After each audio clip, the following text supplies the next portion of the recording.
لوگوں نے کہا یہودی پوری دنیا میں مارے جا رہے ہیں اور یہ مظلوم ہیں، ان کو کہیں پناہ دی جائے۔ پناہ دینے کے لیے جب بات آئی تو فلسطین کا ایک چھوٹا سا علاقہ 4000 یہودیوں کو رہنے کی اجازت دی گئی۔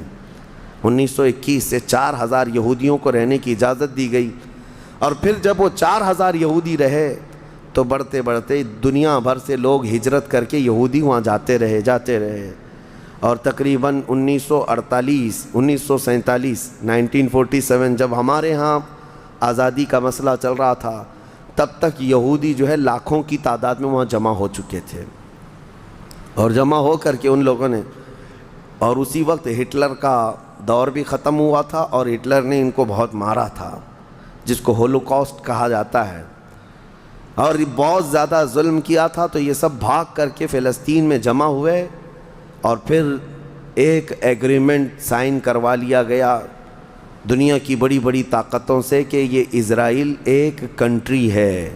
فلسطین کو 2 حصوں میں بانٹ دیا گیا، آدھا عربوں میں آدھا یہودیوں میں۔ فلسطین کے 2 حصے کر دیے، تو آدھا یہودیوں کو ملا تو ٹھیک ہے، لیکن اس کے غصے میں عربوں میں جنگ شروع ہوئی۔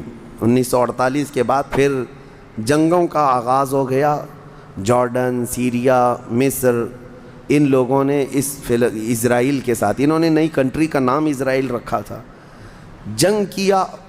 جب جنگ کرتے رہے، اسرائیل اپنے پیر پھیلاتا رہا اور آگے بڑھتا رہا، کیونکہ اس وقت ان عربوں کے اندر یا جدید ہتھیار نہیں تھے۔ اسرائیل کو فلی طور پر امریکہ کا سپورٹ تھا، UK کا سپورٹ تھا، یورپ کا سپورٹ تھا۔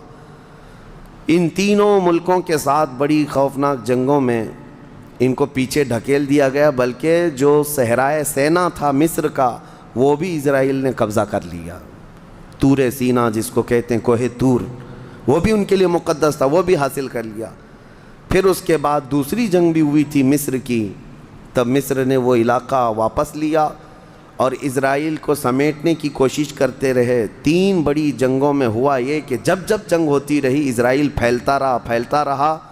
پھر 1978 کے قریب یا 75 کے آس پاس اسرائیل نے پورے طور پر فلسطین کا کنٹرول اپنے ہاتھ میں لے لیا، جس میں بیت المقدس بھی چلا گیا۔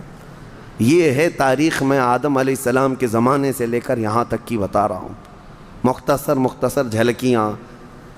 اس کے بعد سے یہودیوں نے بیت المقدس کا کنٹرول اپنے ہاتھ میں لیا، حالانکہ UN کا یہ فیصلہ ہے کہ پورے اسرائیل کو یہ خاص طور پر تنبیہ کی گئی ہے کہ صرف مسجد اقصیٰ جو بیت المقدس ہے، اس کا کنٹرول اور اس کا مینجمنٹ، اس کے انتظامات یہودیوں کے ہاتھ میں بھی نہیں رہیں گے، اور وہاں کے فلسطینی مسلمانوں کے ہاتھ میں بھی نہیں رہیں گے۔ یہ جارڈن کی حکومت کو دیا گیا ہے۔ جارڈن کی حکومت، جس کو کسٹوڈین آف یہ کہا جاتا ہے بیت المقدس، وہ اس کے انتظام دیکھتی ہے، لیکن برائے نام ہے یہودیوں نے دھجیاں اڑا رکھی ہیں پورے دنیا بھر کے قوانین کی۔ جہاں ان کو پابندی تھی کہ یہاں نئے گھر نہیں بنائیں گے، ابھی 3-4 سال پہلے انہوں نے پورے مسلمانوں کے محلے کو ختم کر کے 200 گھر بنائے، یہودیوں کو آباد کیا۔ برسوں سے یہاں جو مسلمان تھے، ابھی آپ جا کر کے کبھی دیکھیں یروشلم، بیت اللحم، جو بیت المقدس کے آس پاس کے علاقے، رام اللہ، 40 سال 45 سال ہو گئے دکانوں کو تالے لگے ہوئے ہیں، جالے لگے ہوئے ہیں، لیکن کھولنے کی اجازت نہیں ہے۔ اتنے پرانے وقت سے دکانیں بند ہیں۔ کہا کہ نہیں، یہودیوں کی طرف سے کوئی یہاں پر کھولنے کی اجازت نہیں ہے، مسلمانوں کے نام پر۔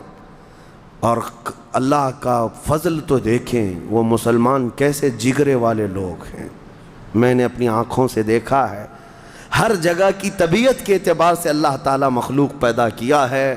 ان ظالم غاصب اسرائیلیوں کو ہم نے دیکھا، یہ بندوق تانے بیت المقدس کے ہر دروازے پر کھڑے رہتے ہیں، اور مسلمانوں کا فلسطینی 8 سال کا بچہ آتا ہے، اس کی نال یوں پھینک کر کے مسجد میں اندر جاتا ہے، نماز پڑھتا ہے، پھر نکلتا ہے، اور وہ فوجی دیکھتا رہ جاتا ہے، کچھ نہیں کرتا۔ بسا اوقات گولیوں سے برساتے ہیں۔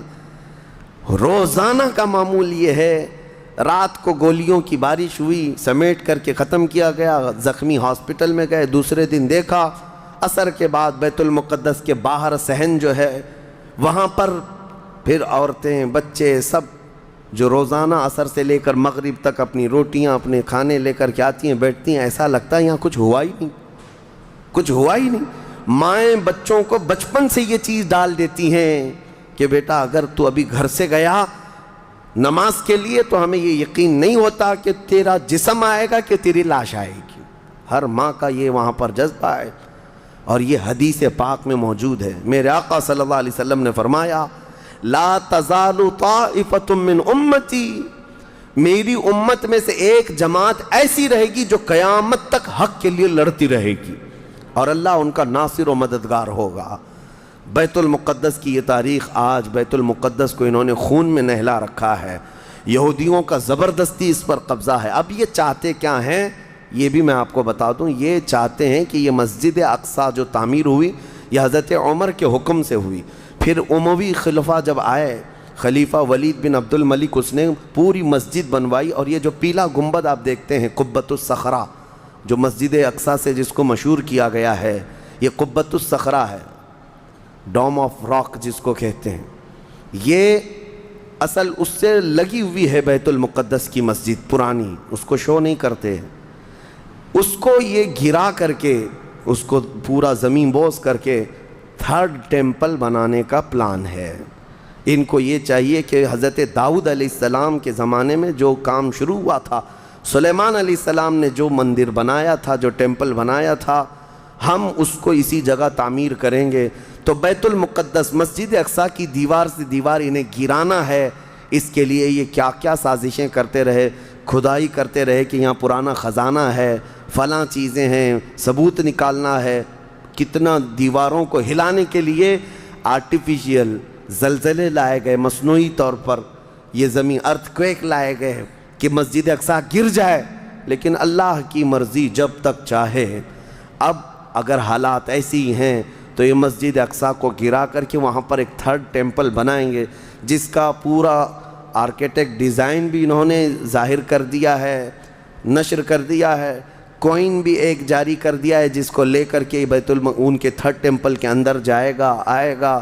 یہ 2017 کی بات میں بتا رہا ہوں، پوری تیاریاں کر لی گئی ہیں۔ اب دیکھا گیا ہے کہ مسلمان ہر جگہ سے سوئے ہوئے ہیں، اب کوئی بھی اٹھتا نہیں ہے۔ عربوں کے منہ میں تو انہوں نے اپنی زبان رکھ دی ہے، عرب اب بولنے کے قابل نہیں رہ گئے، اور بغل کے جو دیش لڑے تھے پہلے، مصر، سیریا، جارڈن، آج ان کی حالت کیا ہے؟ وہ خود خانہ جنگی میں مبتلا ہیں، آپس کی لڑائیوں میں مصروف ہیں۔ اسرائیل کی غنڈہ گردی اور دادا گیری اس حد تک بڑھ گئی ہے کہ اسے آس پاس کسی کا خوف نہیں۔ ہاں اگر کچھ بولتا ہے تو کبھی ترکی بولتا ہے، ہاں اس کو اپنے اس ملک کے لیے سب سے بڑا خطرہ محسوس ہوتا ہے تو ایران ہے۔ ایران کو اس نے سعودی سے ایسا لڑا کر کے رکھا ہے کہ وہ آپس میں جنگیں کرتے رہیں، اسی لیے ابھی ایران اور سعودی کا پیس معاہدہ ہوا، ایگریمنٹ ہوا، تو سب سے پہلے نیند حرام ہو رہی ہے اسرائیل کی کہ یہ اگر دوست ہو گئے تو میرا کیا ہوگا، میری حفاظت کیا ہوگی۔ اسرائیل حماس کو مدد کرتا ہے جو غزہ میں ایک علاقہ باقی رہ گیا مسلمانوں کا جو فلسطین کے اندر ہے، جو آج تک لڑ رہے ہیں، آج تک راکٹ داغتے ہیں، اسرائیل کے ساتھ لڑتے ہیں۔ 20,000 کی تعداد ہے وہ بیچاروں کی، 20,000 کی تعداد ہے۔ اب یہ تاریخ اس طرح سے بتائی جاتی ہے، نیوز اس طرح کی ہے، اسے حماس کو اسرائیل مدد کرتا ہے، فلاں مدد کرتا ہے، جو بھی مدد کرتا ہو ہمیں اس سے وہ نہیں، لیکن ایک حق جماعت قیامت تک حق پر قائم رہے گی اور بیت المقدس کے لیے لڑتی رہے گی۔ پھر وہ دن آئے گا جب میرے آقا صلی اللہ تعالیٰ علیہ وسلم کی حدیث پاک ہے، خراسان سے ایک جماعت نکلے گی، خراسان سے ایک جماعت نکلے گی۔ خراسان پہلے کے دور میں رشیا کا کچھ حصہ، افغانستان کا کچھ حصہ، ایران کا کچھ حصہ، ایک پورا بڑا نقشہ ہے، اس کو پرانا خراسان آپ دیکھیں گے۔ خراسان سے ایک جماعت نکلے گی، ان کے ہاتھ میں کالے جھنڈے ہوں گے۔ میرے آقا نے فرمایا وہ اتنی تیزی سے نکلیں گے کہ دنیا کی بڑی سی بڑی طاقت ان کا راستہ نہیں روک سکے گی، اور وہ سیدھے جھنڈے لے جا کر کے بیت المقدس میں نصب کریں گے، اور پھر اسلام کا پرچم وہاں سے بلند کیا جائے گا۔ یہ قیامت کے قریب ہونا ہے۔ اب میں اس بات پر اپنی گفتگو ختم کرتا ہوں۔ دعائیں تو ہیں کہ اللہ تعالیٰ بیت المقدس کو آزاد کرے، لیکن یہودی جتنے دن ناچتے رہیں گے، دندناتے رہیں گے، ایک دن آنا ہے دنیا اوپر سے نیچے ہو جائے، نیچے سے اوپر ہو جائے، مگر میرے مصطفیٰ کا فرمان ہو کر رہے گا انشاءاللہ۔